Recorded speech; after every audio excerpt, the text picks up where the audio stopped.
part, Part 1, Part 2, Part 3, and Part 4. Now look at Part 1. Part 1. You will hear a telephone conversation between an employee of an airline company and a customer. You have 30 seconds to look at questions 1 to 6.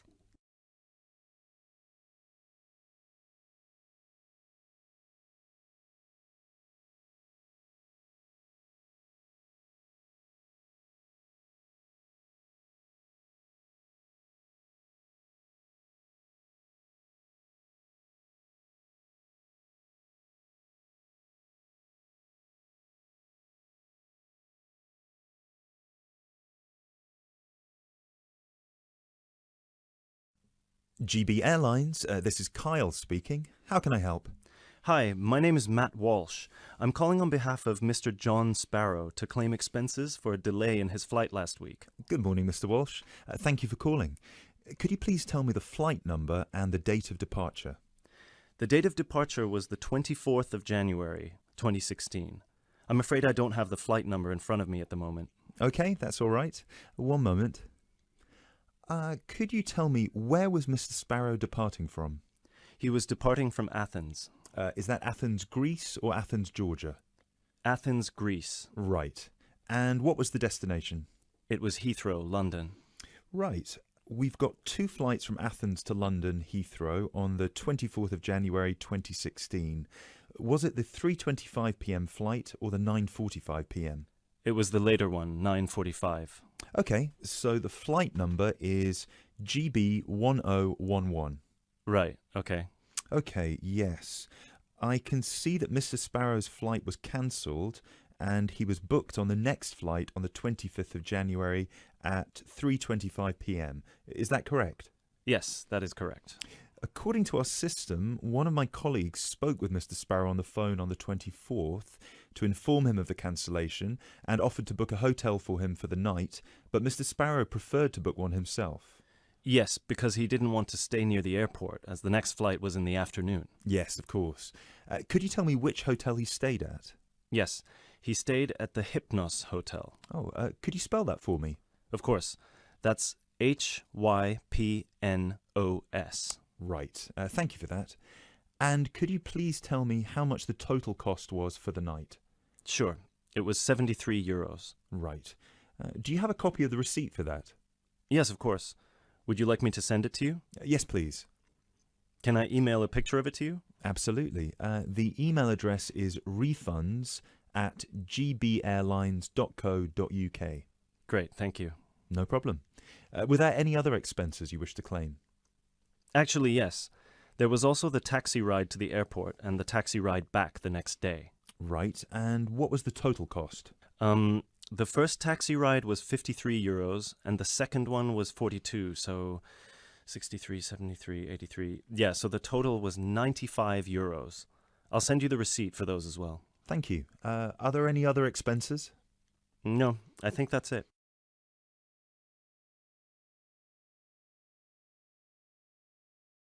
You now have 30 seconds to look at questions 7 to 10.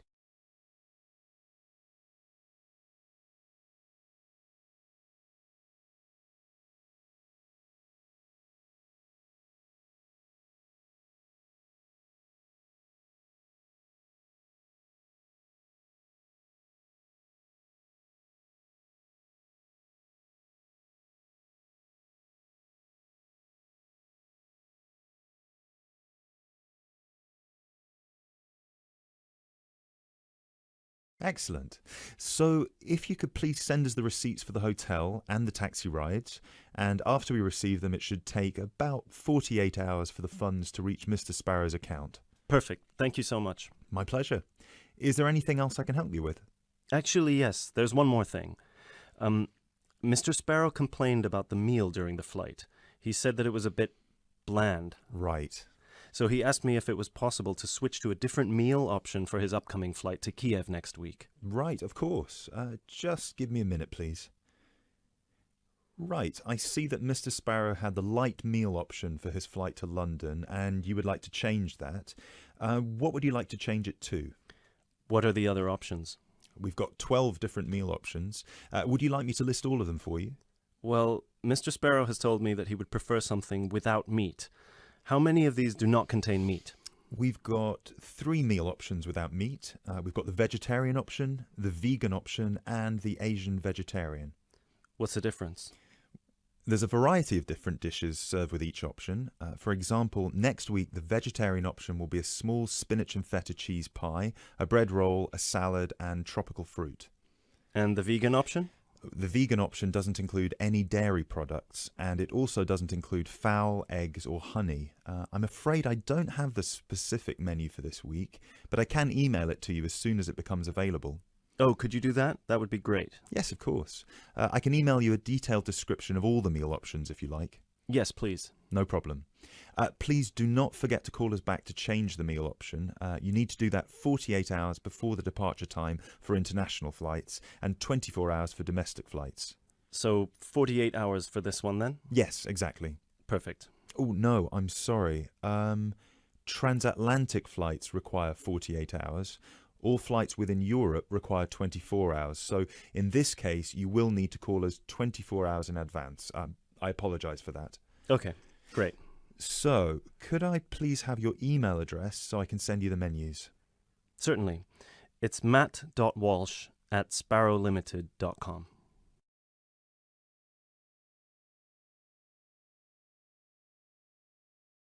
That is the end of part 1. You now have half a minute to check your answers.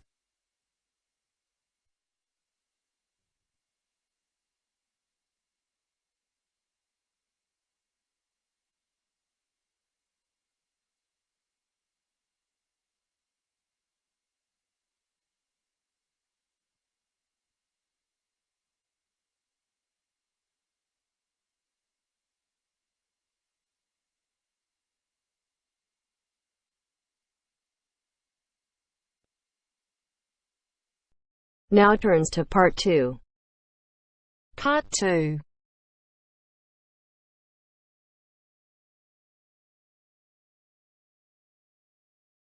You will hear a speech given to new employees at a museum. You have 30 seconds to look at questions 11 to 13.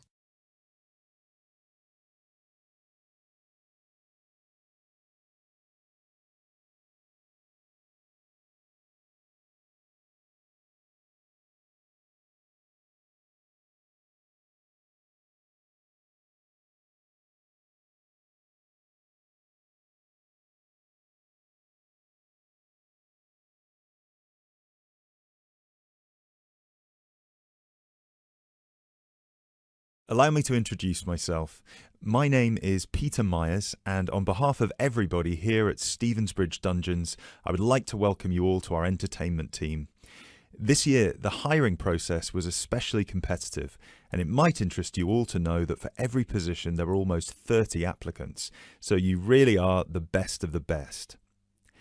In a moment, I will take you on a tour of the museum so you can get an idea of what the space is like.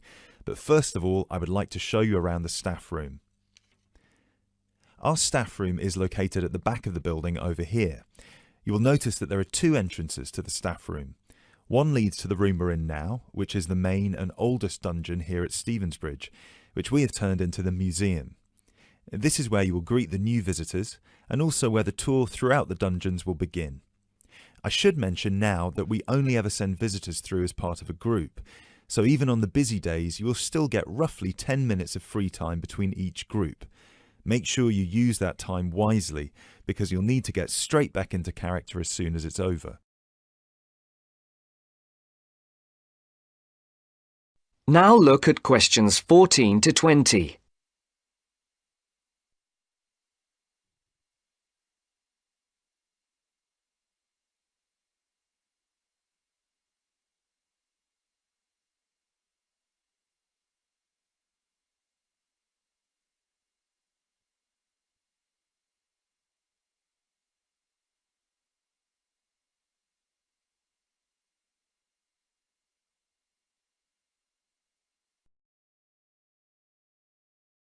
Right, follow me and I'll show you the layout of the museum.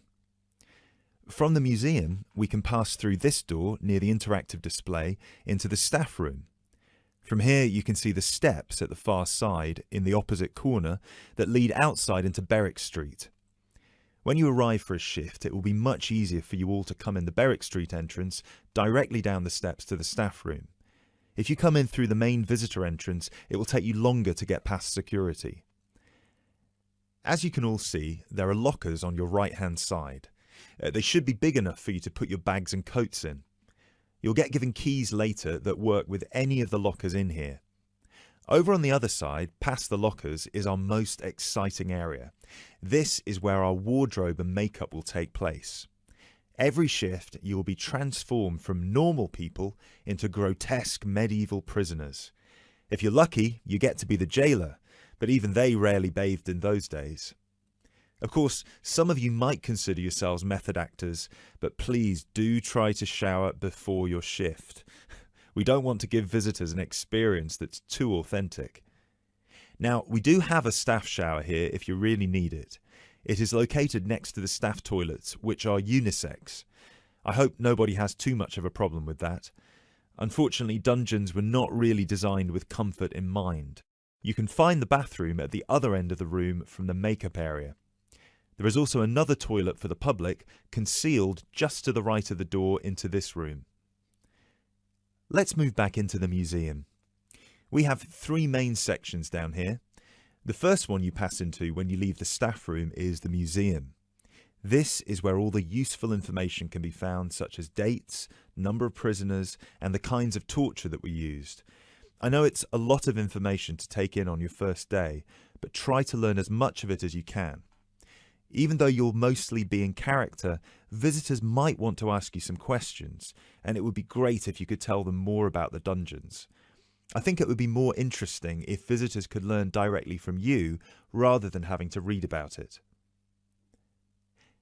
As you can see, on the left we have an interactive display for children, and on the right we have a photo booth. This was the original dungeon, first built in 1435. Now, let's pass through into the main dungeon that was added during the Tudor period in around 1570. You might be able to feel that the air is a lot damper and cooler here. That is because we are now beneath the River Stevens. This is primarily the room in which most of you will be working. This is where many high-profile religious figures were held, sometimes for years on end. Depending on the roles you'll be playing, you can either be chained up, free to roam, or, if you're a jailer, wandering between prisoners to keep an eye on them.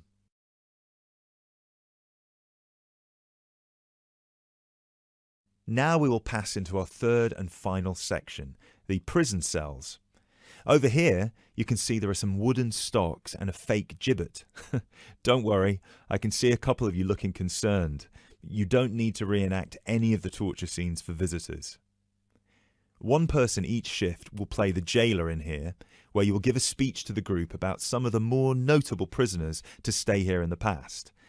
This is usually the end of the tour, but some visitors will certainly want to ask you more questions at this point, so please try your best to make yourselves available. Help them by answering any questions they have. Also, feel free to guide the visitors through the museum if you see that they're going the wrong way.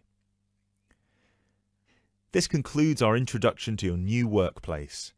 If you'll please follow me, I will get you all issued with your keys and some information about the dungeons that you can take home with you to study. I will also introduce you to your shift supervisor, Alice Stiles, and you can ask her any questions you may have about your roles.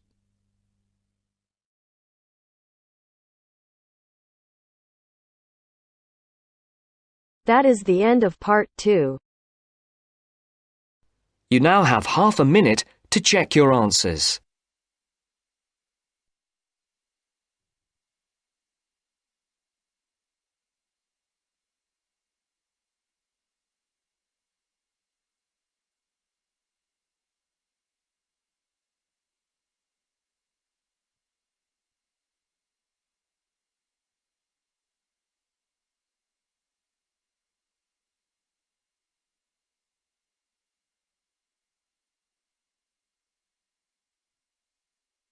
Now turns to Part 3.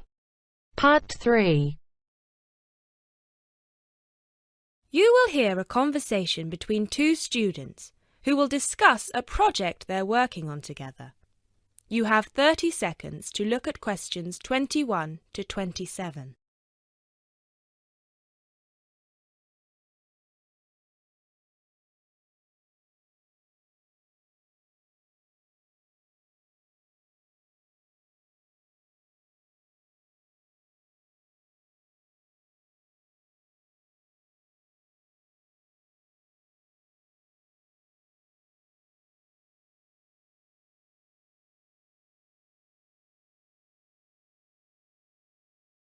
Hey Jess, glad you could make it. We've got a lot to discuss. Hi, Matt. Yes, sorry I'm a bit late. I did bring all my notes with me. Yes, me too. Where shall we start? Well, I think it would be a good idea to clarify our objectives just one more time. Yes, good idea. Okay, here we are. We need to record, photograph, and identify the plant species in 10 1-square-meter plots. Does it say anything about where these plots should be and how they should be laid out? Ah, here it is. It says that all the plots need to be no more than 10 meters apart. And how do we choose them? Ah, this is the fun part. I remember this. Here we are. Make a 1-meter square frame using bamboo sticks available from the department stores. Yes, we've already done that. I know, I'm just reading the whole section. Okay. One person stands roughly in the middle of the chosen area and throws the frame. The other person uses a tape to mark out the square where the frame landed and returns frame to thrower. The thrower then turns a few degrees on the spot and throws again. The thrower must turn slightly after each throw and vary the force of the throw until after the 10th throw they are pointing in almost the same direction as the first. That sounds a bit complicated. That's only because it's all in writing. It's just a simple throw, turn, throw, turn, throw, turn until we have 10 squares. And I guess you want to do the throwing. Well, if you don't mind. I'm sure you'll be more accurate at marking the squares. Yes, I am sure I am, and I'm sure you've got a stronger throwing arm.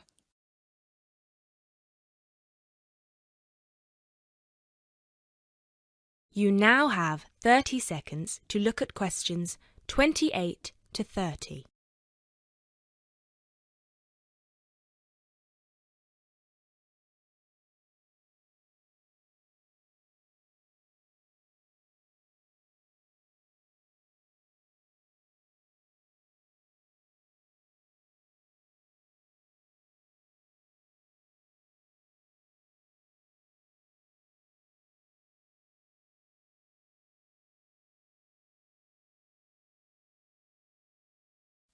Okay, good. We've got that sorted. Now we need to decide where to go. Yes, I've been thinking about that and I've brought the map. Ah, well done. I forgot mine. Now, I've identified 3 possible locations, but they've all got some disadvantages. Okay, fire away. Well, the area around this lowland marsh could be interesting. There'll be a lot of interesting water plants here. Looks good, but what's the problem? Mainly that it's already a designated nature reserve, and I think there's already been a lot of research done here. Ah, I see. Well, I'd rather do something that's new and can be useful. I agree. That's why I identified this area further west. See, here, behind the beach. Oh yes, I see. That area there, where it's flat, but quite high. Exactly. If you look a bit further inland, you'll see that there are hills which will protect that area from strong north winds. I see. Excellent. But what's the problem? Just that it may not be very interesting. We know that the geology there is not conducive to a wide variety of plants. I agree. So what's your last idea? Well, I think this one is a bit of a winner, although I did want to show you the other 2. Look up here, on the north coast. Where? See this bay? Well, I know that there's been quite a lot of studies done here, but a bit further to the east, behind this headland. No one has ever looked at that. Well, I certainly couldn't see any studies. That is interesting. And the plant life could be a bit different because of the shelter from the wind the headland provides. Exactly. Brilliant, Jessica. That's a great idea. We'll go there. Thanks. Now all we have to decide is when is a good time. Well,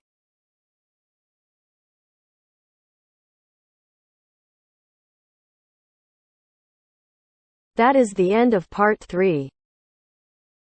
You now have half a minute to check your answers.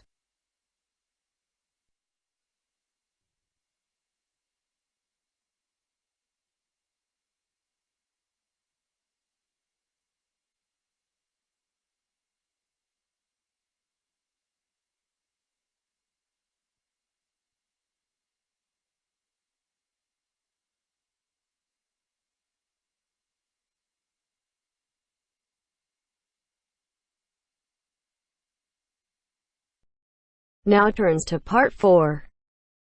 Part 4. you will hear part of a lecture about architecture. You have 30 seconds to look at questions 31 to 36.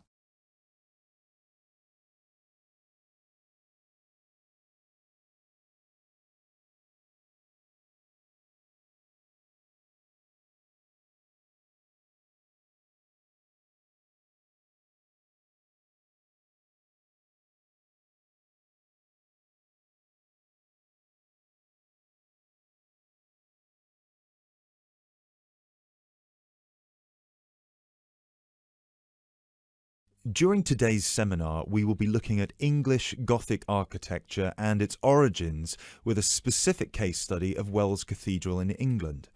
The Gothic style was initially brought over to England from France. This was at a period of time in which England was ruled from France by the Normans, starting with William the Conqueror, who first defeated the English army at the Battle of Hastings on October 14th, 1066. After 1072, when some smaller rebellions in northern England had been defeated, the Normans gained complete control of the English monarchy, which they controlled until 1154. The peace that ensued in England had a large impact on many aspects of daily life. Thousands of French words entered the English language for the first time, such as beef, fruit, city, and hour. French ideas and styles, like Gothic, also began to flow across the Channel to England too, examples of which can still be seen in the architecture of many listed buildings. A listed building is one that is protected from alteration or demolition because of its historical or stylistic importance. One such building is Wells Cathedral. Construction on Wells Cathedral began in 1175, at a time when Gothic architecture as a style was in its infancy. As a result, it is one of the first entirely Gothic buildings ever constructed. From the first designs to the date it was completed in 1490, Gothic architecture flourished in England. Therefore, later additions to the building were still influenced by this Gothic style, rather than by later architectural styles such as Tudor architecture. Older cathedrals in England would have initially been influenced by Romanesque architecture, alternatively known as Norman architecture in England. As the former name suggests, Romanesque was a building style based on the skills passed on to various areas of Europe by the Romans. When the Western Roman Empire collapsed in the 5th century, these methods were retained by Rome's former colonies and developed further. One such Roman gift to the Romanesque architects was the round arch, also known as the true arch.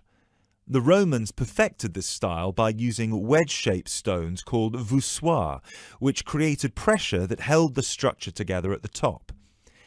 Cathedrals in England, such as the ones in Ely and Canterbury, were started before the arrival of Gothic architecture. Even though parts of those two cathedrals, which were constructed later, are in the Gothic style, other sections predating the arrival of Gothic architecture are Romanesque. The result is known as eclectic, because the building is constructed using more than one style. All of these cathedrals belong to a group known as the medieval cathedrals of England. There are 26 different buildings that belong to this group in total. all of which were constructed or added to during a 500-year period from 1040 to 1540.